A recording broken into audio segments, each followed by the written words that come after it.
Hello everybody and welcome back to my channel. I am Sam. I'm an artist and illustrator coming to you from Dublin in the Republic of Ireland. And this is my corner of the internet, as they say, in which I try to share my adventures in the world of knitting, art endeavors and anything crafty that basically keeps me sane in my mind and gives me a bit of headspace between the 9 to 5 work. So if you are new to this channel, welcome and thank you for coming by.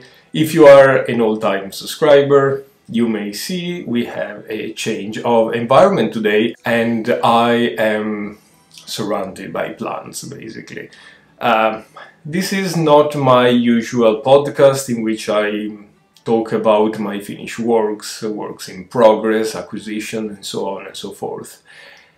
To be fair, I was due to film a podcast. I was really inspired to film a podcast as well, but at the same time I don't have much content, much knitting.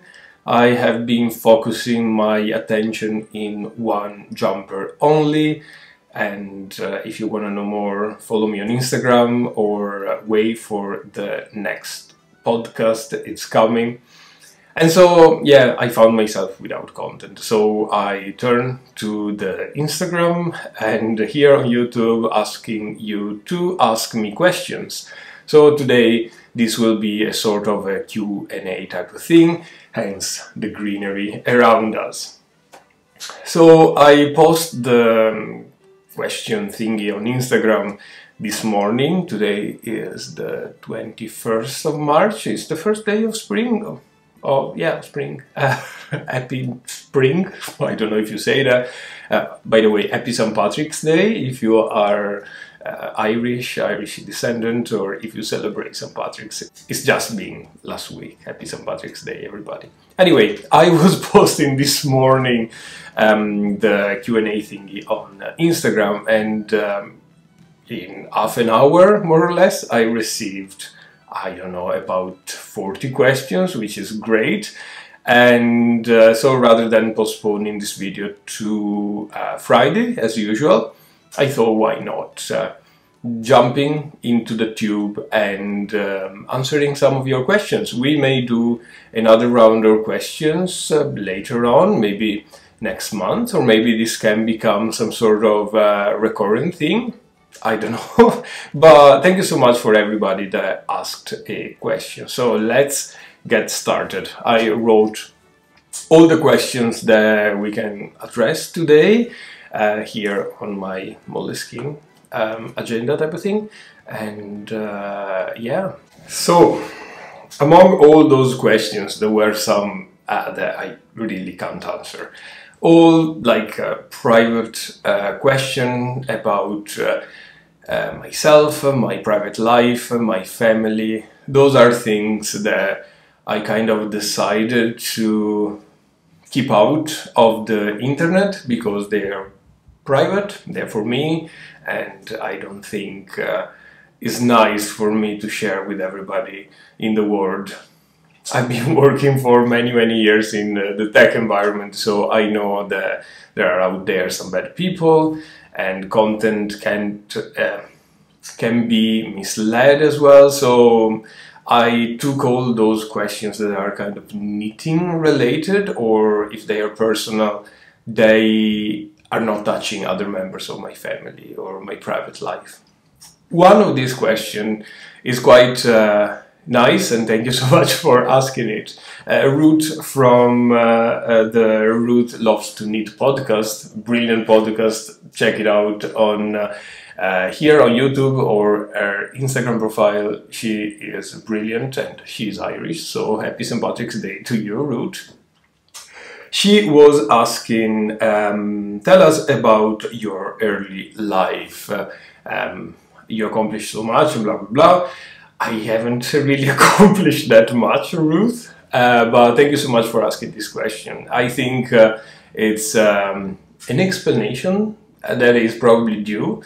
I introduce all these videos saying that I am an artist and illustrator, and then on my Instagram profile I say that I'm a doctor, and some other times here on YouTube I said that I play the piano and that I'm a lawyer and all of those things, so maybe a little bit confusing. So let's go back to my early life and tell you how I became all of these things that Ruth is mentioning. There is not that much, and it's pretty common for people to have different passion and different interests. So I was born many years ago, I mentioned, although I look stunning. I'm just joking. I was born in the northeast of Italy, in the Venetian region. Venice is our region capital, and if you go up on the north side, there's where I was born. Take the boot of Italy, it's actually shaped like a boot, the peninsula. Go up, and on the far east is my region, my town. It's very close to the Austrian border, the Slovenian border is very close as well, so there are a lot of cultures up there that melt, and it's a lovely place and is absolutely beautiful. The Dolomite Alps are just amazing, and yeah, anyway, if you're visiting that, I would really recommend it. I was born in a big farm, a big family, very traditional, very Italian, if you can say. Italian families, especially old style families like mine, tend to live all together in a big family house. So I grew up with my mom and dad, my two aunts, my sister, she came very late on, my grandparents and my great-grandparents. In the middle of the countryside, my family have owned the farm for a couple of centuries probably.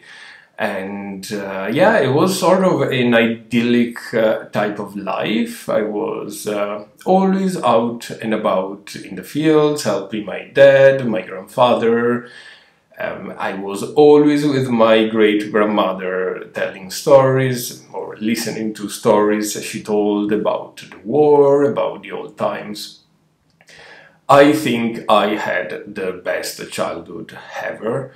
There weren't many children around to play with, just because we were living in the middle of the nowhere, but my two aunts, my mom's sisters, they were quite close to my age, so somehow they acted as older sisters.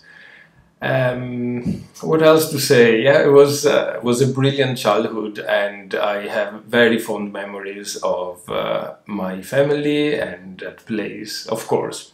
Over the years, people left, but still the core of my family lives in the house, and I visit as much as I can. So I did school there, primary school, secondary school. I went to high school, and in Italy, high schools are sort of meant to teach you a profession. And we have, I don't know, technical high school, we have high schools for people that would like to study more, they are called licei.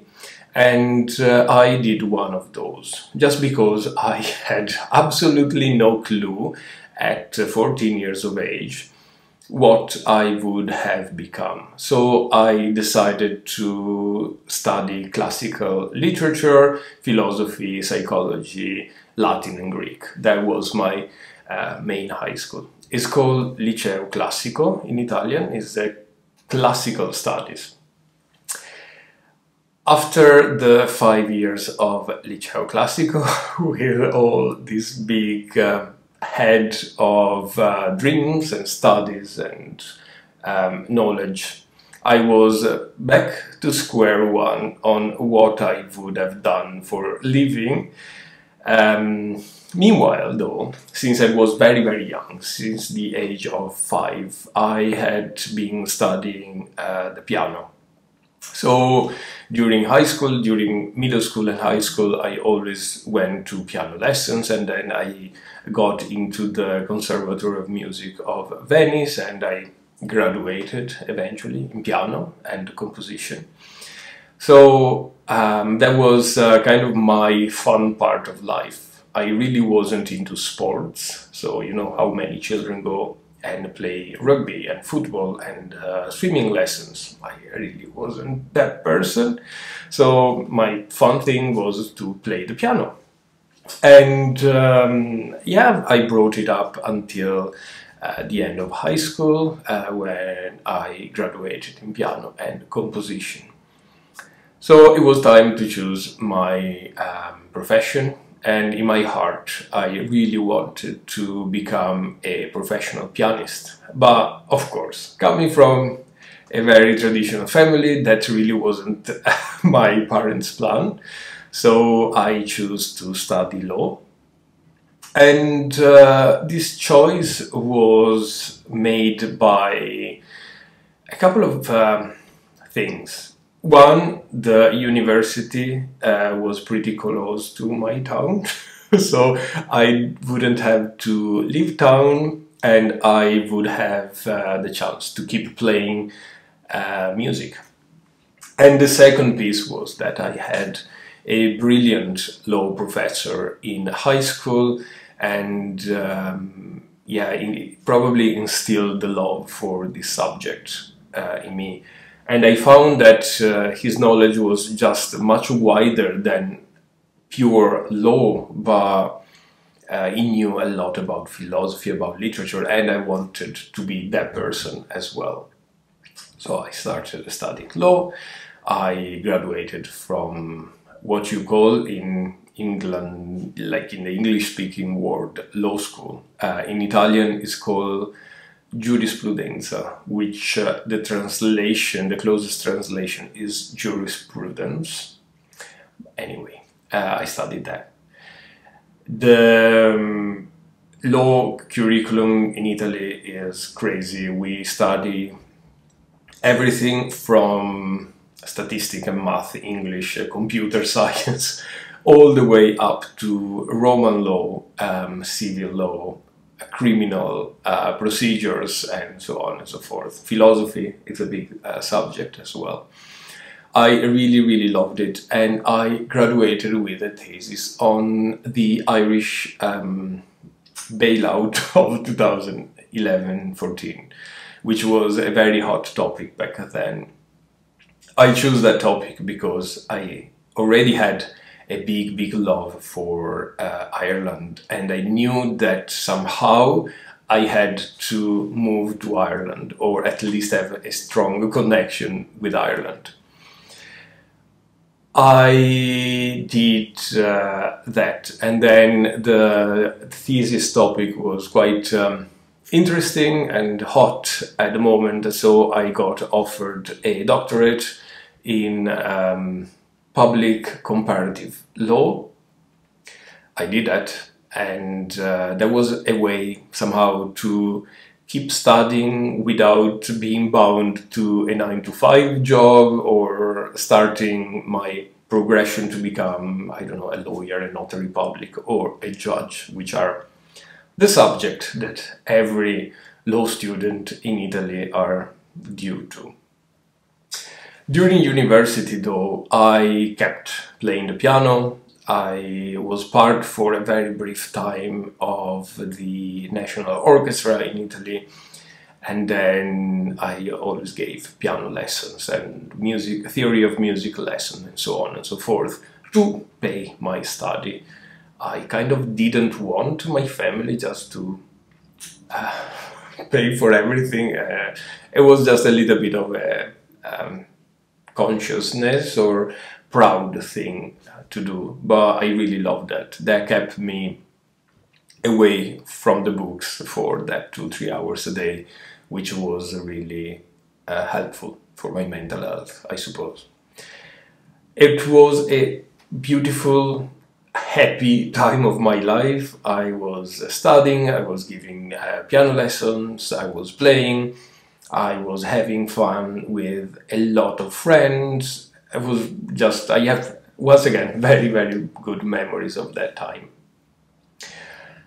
Then after my PhD was concluded, or in the middle of the PhD, then I went back. I moved to Ireland finally. I found the courage, moved to Ireland, and it was a bit of a shock. I came here with the idea of finishing my PhD and starting my studies towards the bar exam, become a lawyer and all of that. But from someone that comes from a tiny town in the Dolomites, it's a shock to come to what for me was a big city and having to live here. So it was extraordinarily expensive. I didn't have a penny to spare. Renting in Ireland was crazy back then. It's still obnoxious now. It's just a very big problem of the country. So I lived on savings for a few months, and when the savings were gone, I was looking for jobs. With the idea of studying for the bar exam, of course, I needed part-time jobs. I applied for pubs, bars, shoe shops, and whatever I could find, and there wasn't anything. It was just a very sad time of my life, a sad few months. Anyway, apparently I'm lucky because I met a lawyer, which was a friend of a person I was renting my apartment from or something like that, and he gave me a very small job as a paralegal. I could work there for a few years while I was studying for the FA1 exam, which is the bar exam here, and I became a solicitor. And after that, just found 9-to-5 job, and I'm here now knitting and talking to you. So in the time that I was in Ireland, that is where my art side comes up when I say I'm an artist and illustrator. Because I couldn't have a piano, of course, they are massive and massively expensive. I still don't own a piano in Ireland, which is very sad. So I needed a little bit of an how do you say that? An outlet for my artistic life that I had for all my life and suddenly stopped. So I started to paint, and painting became very, very important to me and a big part of my life as well. And yeah, that's why I found myself becoming an artist. I got a few commissions, a few clients as well. I dipped into illustrations for a couple of companies, but that is still a very minor side of my life. It's not enough to pay rent of a mortgage or live on, but the dream is still to be able to become a 9-to-5 artist in the future. Who knows? Anyway, I really hope that this answers your question, Ruth, and yeah, I know it's fast and furious, but you see, it's not that complicated, and I didn't really achieve much in my life. It's just regular. So I should have brought a pen because now I don't remember where I am. So the next question, and I receive a lot of a variety of this question, is knitting related, and it's about favorite needles. Metal versus I can't read my own writing, but I suppose is metal versus wood, what I prefer, and so on and so forth.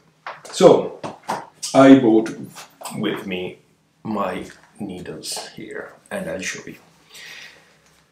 When I started knitting, I started with those gray needles from Amazon, I suppose, and they are awful. And yeah, very soon after starting with those, I got a few interchangeable needles that are now living in this pouch here that I made. These are Knit Pro needles. These are brilliant, beautiful, inexpensive, and they are all metal. So, as you can see, I don't have any wooden needle, bamboo or anything like that. I try them, I don't like them. I found that they are not sleek enough for the yarns that I'm using, and I stick to metal. But I am very open to suggestion if you have very durable, very sleek wooden needles. I would love to try. Also because I fly a lot for work or to visit my family, and I'm always scared that someone is gonna turn out and take my needles from the plane. So let me know what you think, if you have any suggestions. And yeah, these are Knit Pro, Nova, and Zing, and some other Knit Pro. I have bought them randomly when I found them. I couldn't bear to buy a full set of needles back when I started knitting, so it's growing. They are still my to-go needles if I have to fly, because they are so cheap and easy to replace, and they come with lovely cables as well. The second needle set that I got is this Haya set, and these are by far my favorite needles. The case can fall apart any moment. I don't know why Haya never thought of making better cases, but this is not a full set. Once again, I started buying this one by one or pair by pair, and eventually I got a lot of needles. These are all needles that I use all the time, and as you can see, both here and my other set, or the one coming, I don't go much high on needle size. The higher is 4.5, and I so seldomly use this. I do knit a lot with fingering weight yarn, very thin yarn, and I don't find myself knitting with large needles at all. Why are these my favorite needles? Well, two reasons.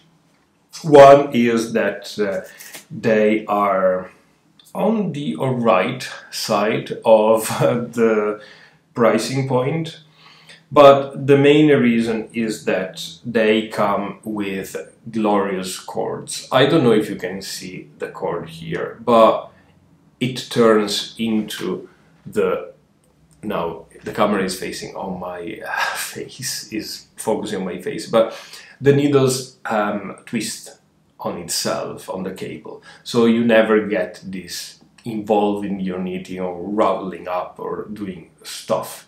And the wire itself, the cable, has no memory. The second thing that I like is that when you pop them in their thingy, you can see now they have a little metal brassy part. That part locks in place, so you don't really find yourself with the needle popping out or anything like that. They're just brilliant. I never had issues with these needles. The first pair that I bought are the sharp needles from Haya. Sharp steel sharp, just sharp, I don't know how they are called. I got them because I was watching a video by Scandinavs Ellie, which is a brilliant podcaster. I'm gonna link all these people down below in the description, so you can follow them, give them some love, and tell them that I sent you to them as well. She was talking about a set that she got of these Haya sharps, and I bought them.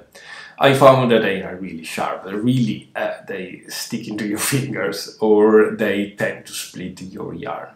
So from then I moved into Haya steels, which are a little bit roundy as point goes, and they've been my to-go needles for all this time. The only thing is that they are quite difficult to find in Ireland, probably in Europe as well. I know that when I Google Haya needles, they come up a lot in the UK, and I kind of find it difficult to get them in Europe. I don't know. Do you have any idea where you can get easily Haya needles? That would be helpful. I have a lot of sizes. I don't need more, definitely do not. But you never know, you may break one. Breakage-wise, the Knit-Pro needles breaks. The Haya do not. Or so far, I got a couple of wires popping out the screwy thingy from the Knit-Pro, and I had to replace them. I never got this problem with Haya, and definitely never got this problem with the third needle set that I own, which are falling apart apparently. These are the Chaugu needles. Let me get that up and then we'll talk about this. So, Chaugu needles, here we go. These as well didn't came in a set, but I bought pair by pair as I went. I know that it's probably not clever because the set may cost you less money, but the Chaugu sets are an extortion, and I wanted to try them because everybody were talking about Chaugu. So, you know, I got my first pair and I fell in love. The cable is a metal cable that is covered with plastic, and it's brilliant. It's like a dream to knit with. The only point that I don't like is that if you don't screw them in with the tool that I give you, they tend to unscrew and fall apart, which is really annoying when you are in the middle of a job and your needle come apart. Extremely annoying. But yeah, I have been collecting a few of them. These are as well my most favorite sizes. The larger is a 4.5 millimeters as well. So you can see I don't have many other needles. Both the Haya and the Chaugu are the small needles. They tend to come in extra small, small and large, depending on the size. I have here a few of the extra small that are called minis. They are like 2 millimeters and 2.25 millimeters. I so seldom use them because, yeah, when I knit with such a small needle, I probably prefer using DPNs and so on and so forth. So I really hope this answers your questions. Metal needle 100%, and Haya is probably my favorite brand so far. Let's go back to the book and see the next question will be probably related to the needles. It's what's your favorite yarn, fiber type and weight. So I can answer half of this question, which is the weight. I do love knitting with fingering weight yarn for everything basically.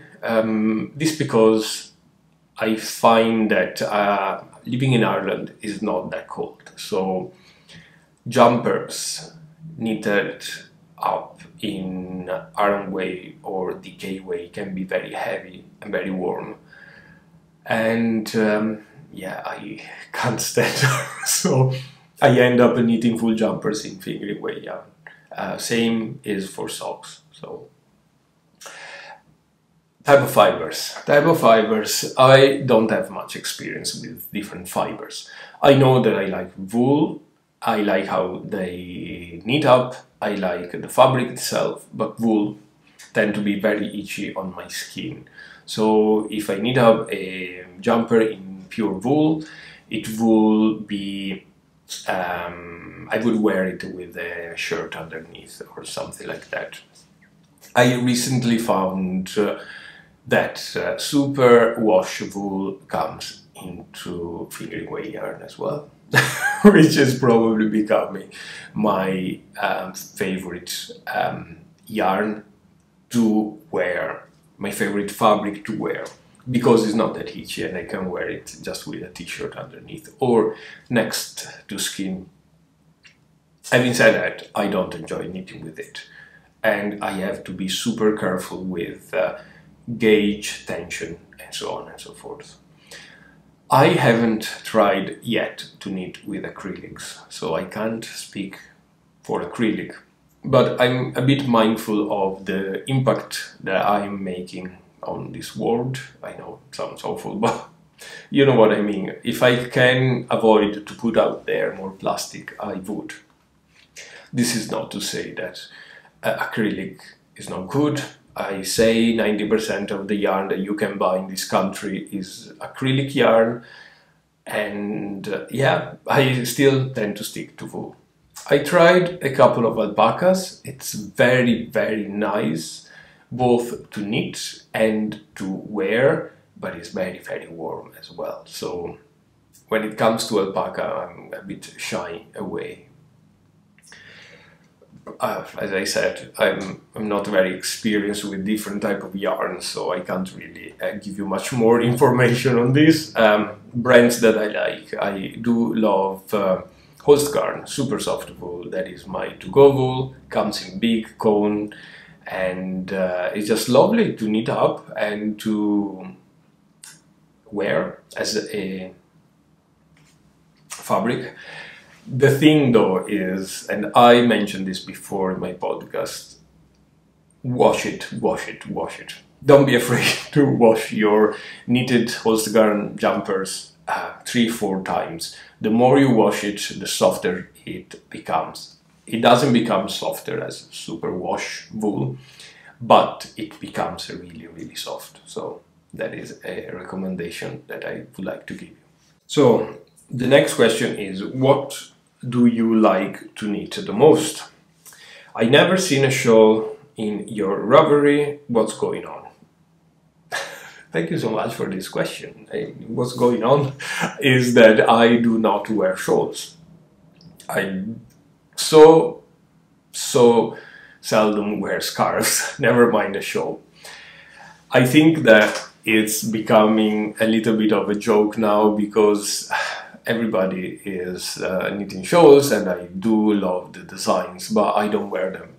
So if I don't wear them, I knit for myself 90% of the time. So I need stuff that I need or that I would eventually wear. So my favorite thing to knit is definitely jumpers. I definitely think I am a garment knitter.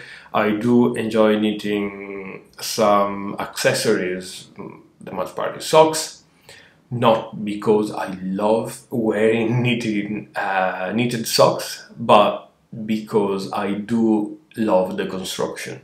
I think it's ingenious. So if I knit a jumper for the project itself, I do knit socks for the actual knitting, for the progress of knitting the heel turn, the heel flap, the gusset, the point. I find that it's absolutely ingenious. It's a marvel of engineering. So yeah, here you go. I tried to knit a couple of hats and gloves. Gloves are right, but once again, I don't use that much. And the hats, I still have to find the perfect pattern that suits my head. I do love the Oslo hat. I knitted a few times, tried every size, every needle combination, but they all are massive or too small. It's crazy. Anyway, that's basically what I do like to knit. Why is your Instagram called Farm Art? So this is another confusing thing. My Instagram, and probably this channel as well, I don't remember now, it's called Irish Farm Art.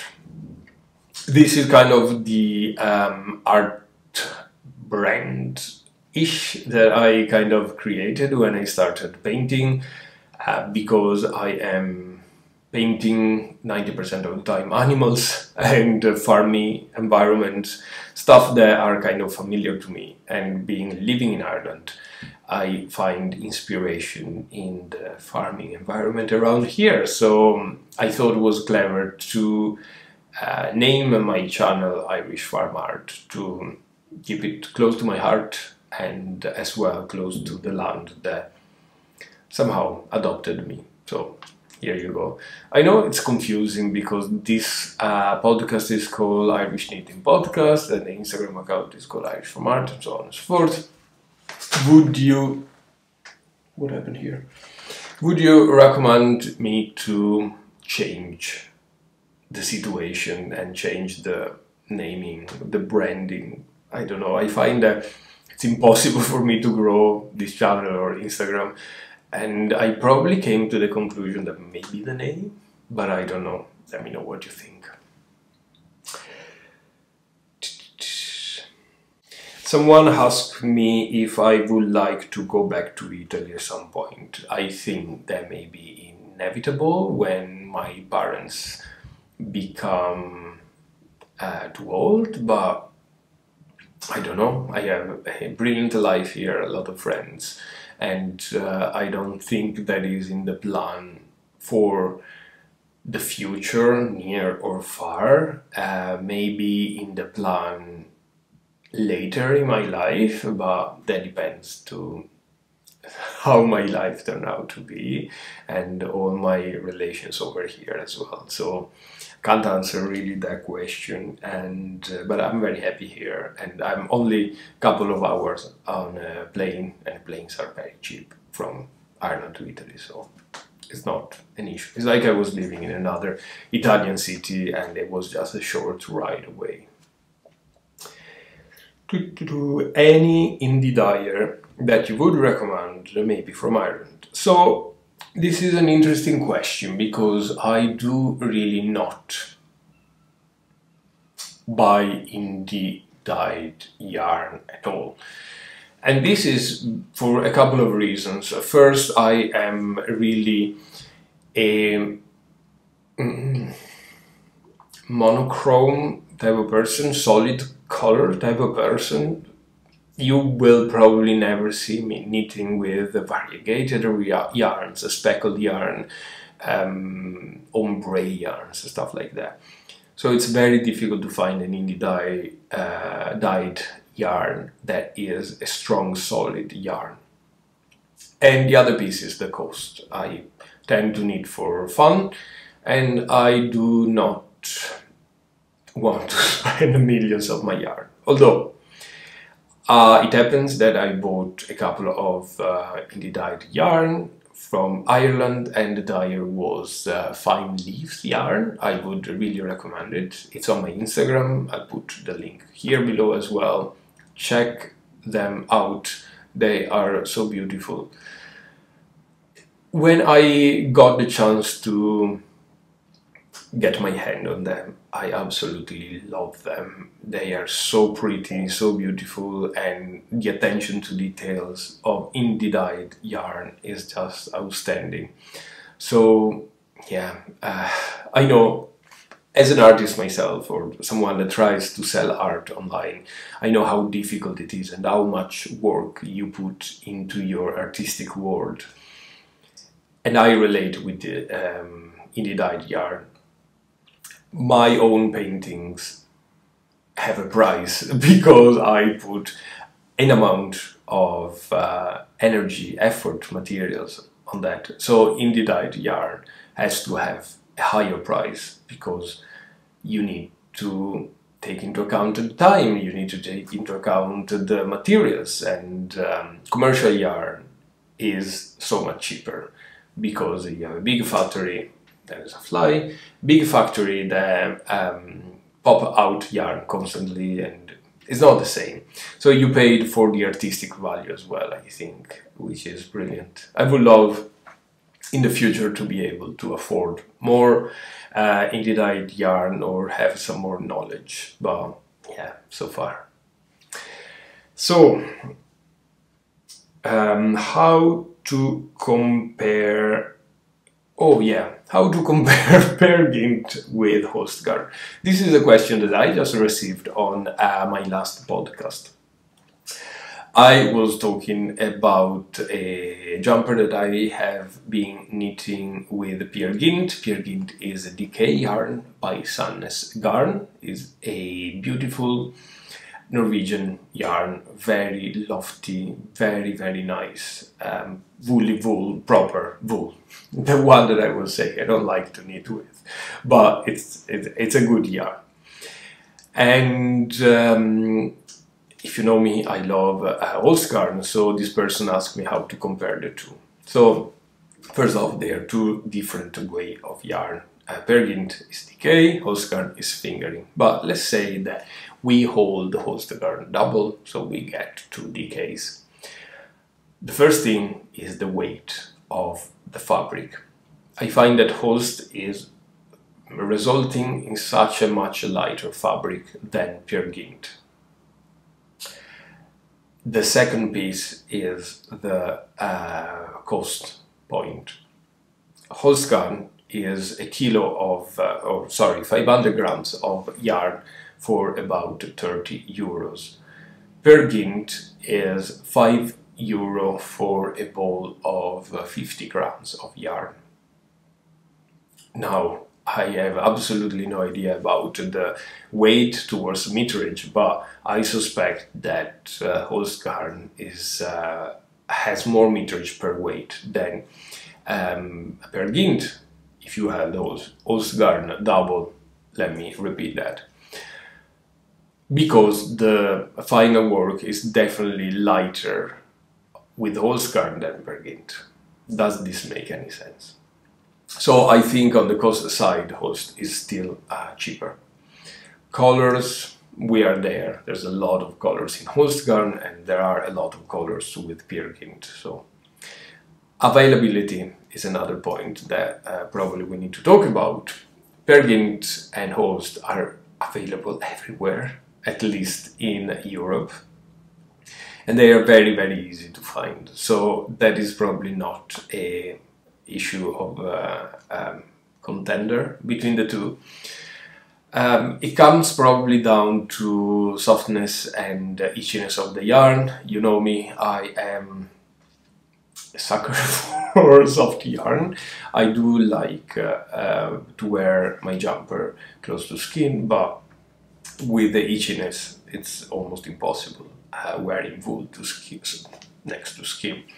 I find that Host is so much softer, especially if you wash it a lot of times, than Pergint.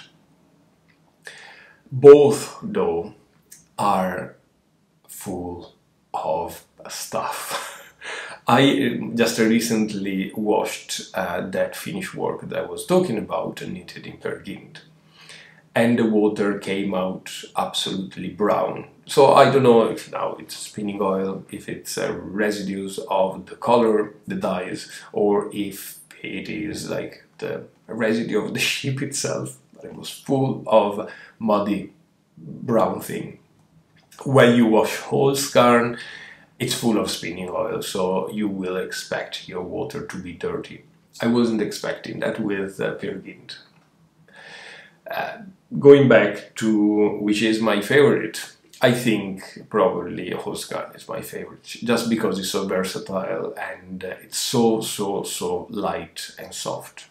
While Pergint, being still very versatile yarn, having all the characteristic of wooliness, is a little bit too heavy for my liking, and yeah, it's a bit too rough for my skin as well. Hope this answers your question. It's a bit rumbly, I know. Am I boring you? I'm asking because I'm blind through the questions like there wasn't a tomorrow, but if you are bored, please feel free to come back to this channel. Anyway, I was mentioning that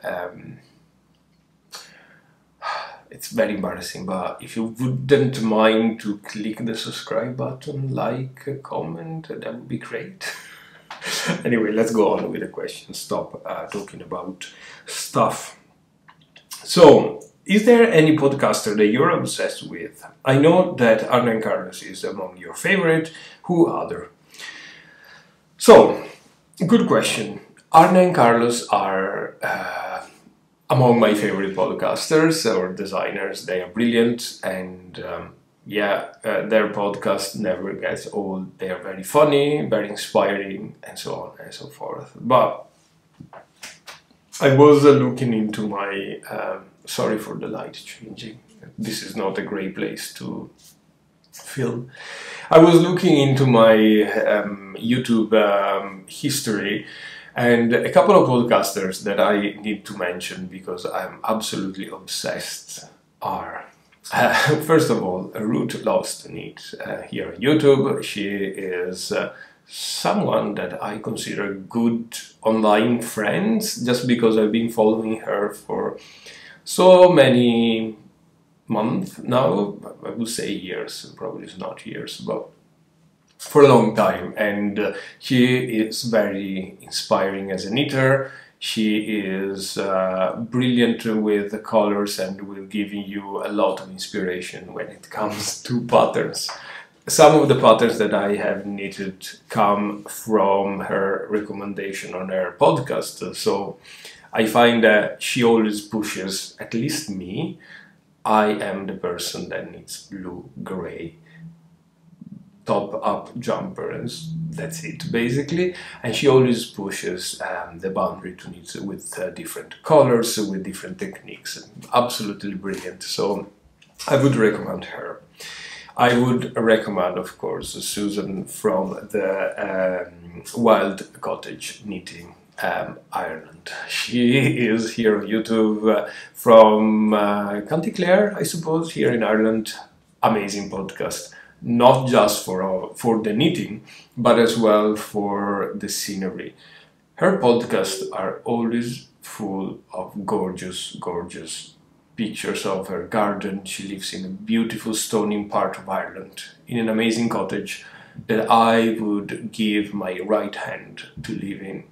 So Susan is another great podcast that I'm absolutely obsessed with, and you may find interesting as well. So a recent discovery for me is it's a Sarah podcast. Sarah is a knitter and so many other things from the Netherlands, and I have been obsessed with her podcast for the last 2 weeks since I found her. She is the jolliest person on YouTube. She's brilliant. She gives you such a injection of good energy and positive vibes. And I really, really don't know how I could do without watching her podcast. I got so obsessed that I watched back to back all her English podcasts in 2 days. She podcasts both in English and in Dutch. Is that the language that they speak in the Netherlands? She is absolutely brilliant. Not just for the knitting, but as well, once again, for the attention to details with the whole scenery. How she pictures her podcast is so beautiful to look at. Such a big inspiration. It's a Sarah podcast. I warmly recommend it. Now, I am going to pronounce this wrong. It's another recent discovery. The Albanach knitter. It's a guy knitting from Scotland, and it's usually popular here on YouTube. I think his podcast is quite recent as well. I got to know him because someone was mentioning it in one of these videos in a comment. And his podcasts are extraordinarily beautiful as well for the picture. The scenery is gorgeous. He lives in an island in Scotland somewhere and brings you around the island. Really, really beautiful. He's very talented with color work, so that is another thing that I really found extraordinarily inspiring with this guy. It is also nice to have more boys in the knitting world. Yeah. The last podcast that I would love to mention is the knitting stew.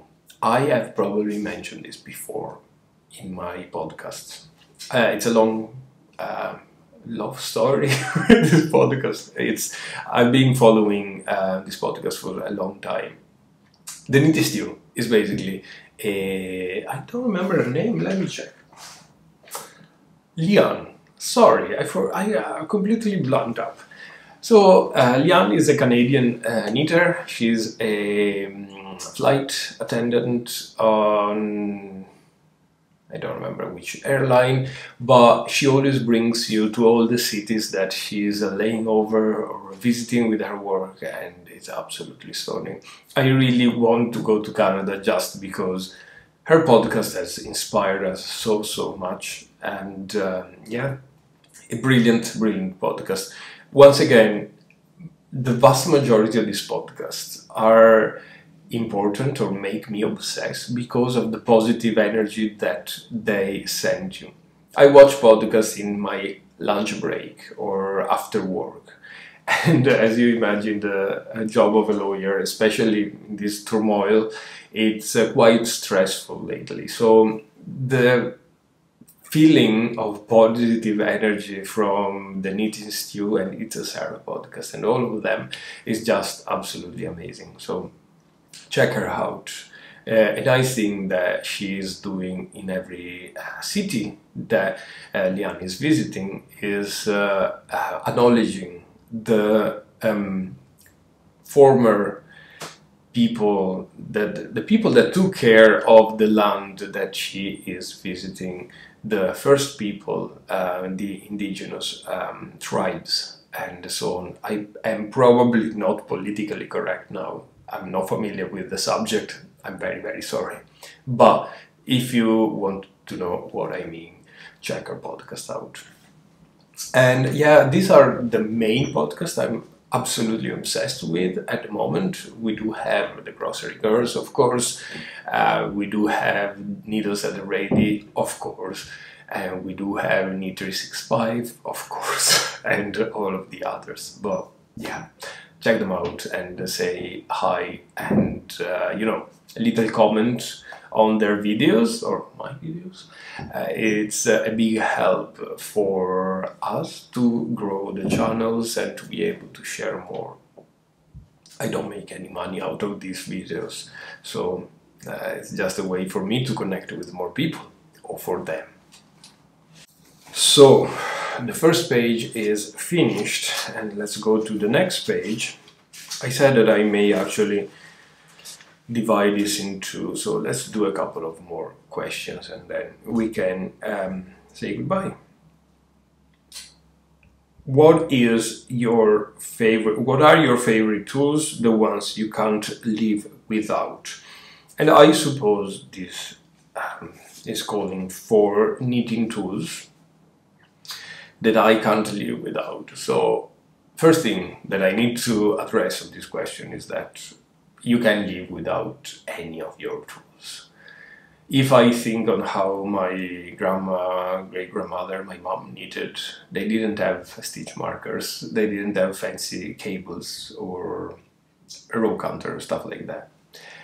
But if I have some tools that I absolutely, that absolutely helps my work, are definitely into this pouch. This is my Notion pouch that I bring almost everywhere. And three probably, that I can't live without. One is this clipping on stitch markers. They're plastic made. These are, well, I have a variety here. Some are from Clover, some are from Knit Pro, some are absolutely unbranded. They are beautiful as stitch markers, as progress keeper, everything. If I need to have a tool in my box is definitely stitch markers. I was for a while obsessed. I had to have a crochet hook with me every time to pick up errors and stuff like that. I found though that this is no longer required. I found a way somehow to pick up the falling stitches rather than correct mistake without this. So, but it's always a very good tool to have. And then, of course, needles. And my favorite needles are these ones here. Let's see if I can take one out without making them all fall apart. These ones that you probably can't see. These are from Haya, and they are absolutely lovely. They are very blunt darning needles with a curved point, and I am lost without them. I do not like any other needles. As simple as that. When I order yarn, I always order a pack of these needles if I find them, because I lose them like anything. I currently have 2 in this box here. At some point I probably had 20. I have no clue where they went. There's a mystery here. And you see, this box is quite full. I have gauge thingy, rulers, a lot of stuff that I so seldomly use. I have some of these cable needles that I don't use. I taught myself how to cable without a cable. So tools that I can't live without are definitely stitch markers and those high needles. They are absolutely beautiful. Then stay in the knitting. So 2 more questions and then we are done. Are you going to do a video tutorial? That would be fantastic. Thank you so much. This is another question that I got just asked on Instagram. I don't think so.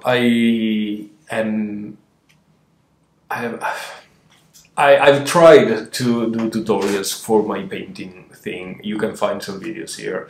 I'm not good at explaining probably, or I'm not good at the camera voice coordination. And at some point I don't find the value of me making a tutorial. There's so many brilliant tutorials, channels just dedicated to that. And I myself, when I need help, I go on to the Very Pink Knit channel, for example, get a tutorial there. Arne and Carlos do tutorials every Sunday, so yeah, no, I don't think that is coming. My knitting technique, continental versus English, what's your favorite? So, I am 100% continental knitter when I knit plain stockinette. When I knit color work, I keep my 2 yarns on the top of the finger. That's just what I do. Purling style is still continental. I flick the finger. I tried Norwegian style. It's not for me. I can't really do that. I found a way though to purl in color work as well, which is quite brilliant. I never was taught to knit English style, so I don't really know how to do that. Yeah, that's continental is fast enough, good enough for me so far. My tension is alright, it's a little bit on the loose side, but I don't mind. I like to knit with very small needles.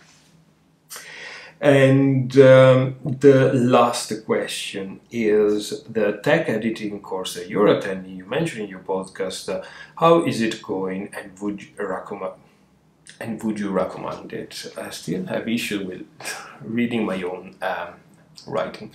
That's the last question. So my tech editing course, how is it going, and if I would recommend it? So I just recently passed the second stage of the course. I applied for the tech editing course from the Knitting Guild Association back in August last year, and with the idea to get more familiar with tech editing and being able to tech edit some of my own patterns without having to bear the cost of a tech editor that I find extraordinarily expensive. So far, second stage has been quite difficult. Sorry for the light, keep changing. It's been quite difficult. I probably was expecting more tuition. It's really not like that. You've been given an exercise, a couple of exercises, and then off you go. You do your exercise and you send it back to your contact. I would say a tutor, but it's not really, and then you get back at the corrections if you have passed or if you have failed, and you have to resubmit the exercise.